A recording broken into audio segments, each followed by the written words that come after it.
As borboletas, brancas, azuis, amarelas e pretas, brincam na luz as belas borboletas. Borboletas brancas são alegres e francas. Borboletas azuis gostam muito de luz. As amarelinhas são tão bonitinhas e as pretas então, oh, que escuridão! Oi, meus lindos do quarto ano, tudo bem? Começamos esse vídeo então sobre o nosso estudo de ciências, falando sobre um poema muito bonito de Vinícius de Moraes, As Borboletas.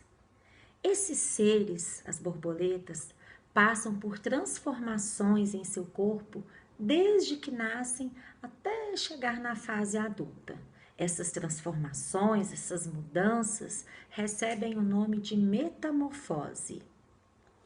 Sobre a metamorfose das borboletas, vejam a imagem.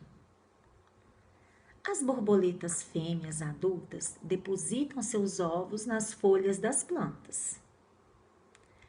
Na fase larval, a lagarta se alimenta das próprias folhas onde ela eclodiu.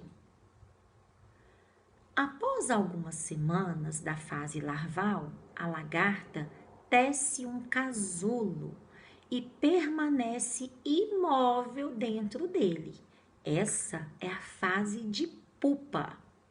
E por último, onde nós estamos vendo aí essa borboleta tão bonita, é a fase adulta dela.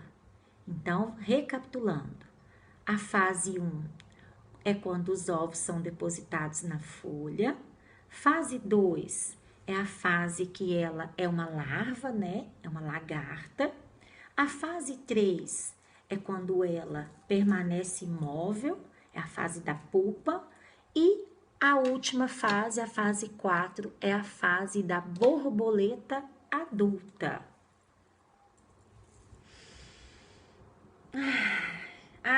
O ar. O ar é essencial em nossas vidas. Sem ele, não podemos sobreviver.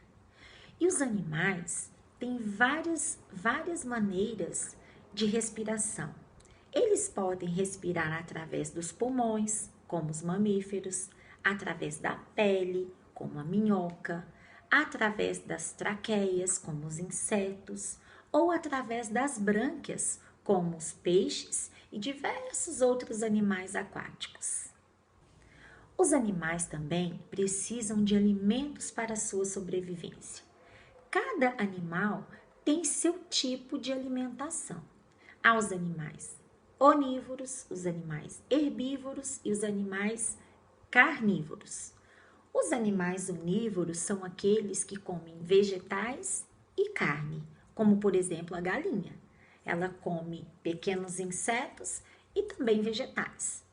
Os animais herbívoros são aqueles que comem apenas plantas, como as capivaras. E os animais carnívoros são aqueles que se alimentam exclusivamente da carne de outros animais. Um exemplo é o tigre, e é exatamente por isso que os tigres têm características que indicam seu tipo de alimentação. Eles possuem dentes pontudos para caçarem suas presas e garantirem a sua sobrevivência.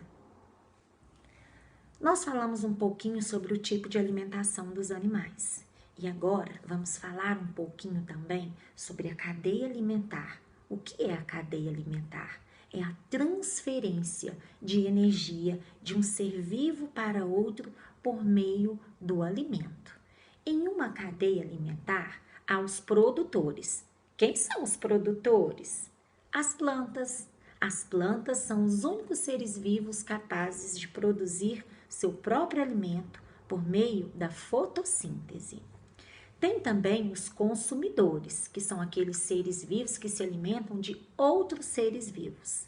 E, por último, os decompositores. São seres vivos que se alimentam de plantas e animais mortos ou de seus resíduos. Então, agora, para exemplificar e facilitar o entendimento sobre a cadeia alimentar, Quero que vocês observem essa imagem aí. Nessa imagem, nós vemos o produtor. O produtor aí é a grama, esse vegetal que é capaz de produzir o seu próprio alimento por meio da fotossíntese. Vemos também o consumidor primário, que é o veado. Consumidor primário é aquele que se alimenta dos produtores.